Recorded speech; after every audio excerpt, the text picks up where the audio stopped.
I cannot tell you how frustrated I am listening to the answers that you've given here that to me are utterly unacceptable. You know that there's a number of us who have served in executive positions. We have governors, county executive, as Coons has said. I ran a city during a recession, cut 25% from my workforce overall. I know what it means to do a RIF right, but this has been chaos. It has been cruelty. And your answers, frankly, have just lacked decency, as if you don't care about a lot of the employees whose lives have been destroyed after years, if not decades, of service. Now, I want to be very specific. Clearly, you're not standing up for people who've dedicated their lives to this country, but I'm going to stand up for them. And so let's talk about some of these people in real life and what you've done. A technical security specialist who just moved all of his belongings to Pakistan. He was fired as he was heading there to ensure our embassies in the region were safe. Hours after the movers left his home, he was fired, leaving a massive security gap of this administration's making. On Friday, you fired rapid response consular officers who deployed to provide emergency services for Americans overseas. The rapid response officers you fired were both actively deployed, leaving one stranded in Colombia and the other in Ankara without access to their emails or phones and without plane tickets home. The cruelty continues. One of the officers was a veteran with 24 years of federal service who had helped Americans during the Afghanistan withdrawal and the Sudan evacuation, that deserve better from you and the United States government for their service. At a time that there's a hot war in Ukraine, and President Trump is claiming to try to foster a peace agreement between Ukraine and Russia, you fired the only Ukraine intelligence analyst and Russia analysts in the Intelligence and Research Bureau. You fired the executive director of the National Authority for Chemical Weapons Convention while we are trying to get the new government in Syria to locate and destroy remaining stockpiles of chemical weapons that threaten the security of that region and us. You fired human trafficking experts, including everyone with human trafficking experience in the Middle East, North Africa, and South and Central Asia, as if that is not an urgent crisis amongst humanity and for this nation.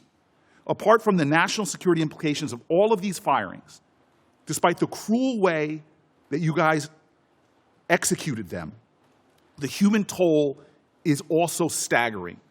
One of the human trafficking experts you fired, showing the level of cruelty of your actions, has a wife who was just fired by USAID. She's pregnant. And now he just got fired as well.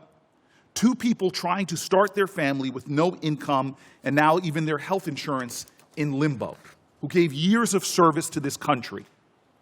You even fired all the staff at the Office of Casualty Assistance who are charged with repatriating fallen State Department personnel and their families, including those working on behalf of employees killed in the Benghazi attacks.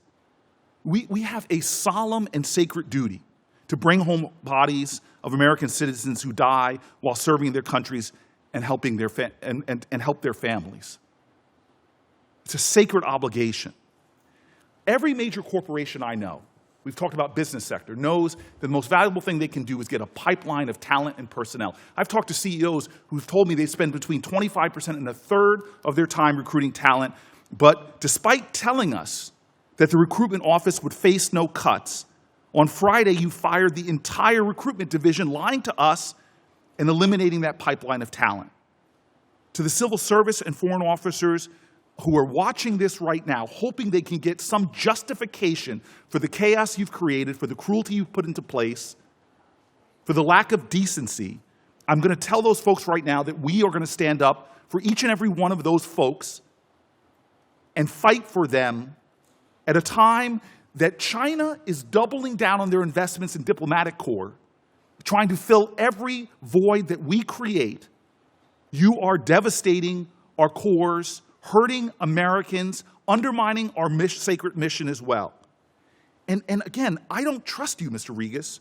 Yesterday you said no one at Consular Affairs would be fired. That's false. Over 100 Consular Affairs officers were fired. Again, you said no one with overseas assignments would be fired. That also is not true. I have examples of employees riffed all over this country who've had orders in hands. And we were told no diplomatic security agents would be fired. And again, not true. We are the United States Senate.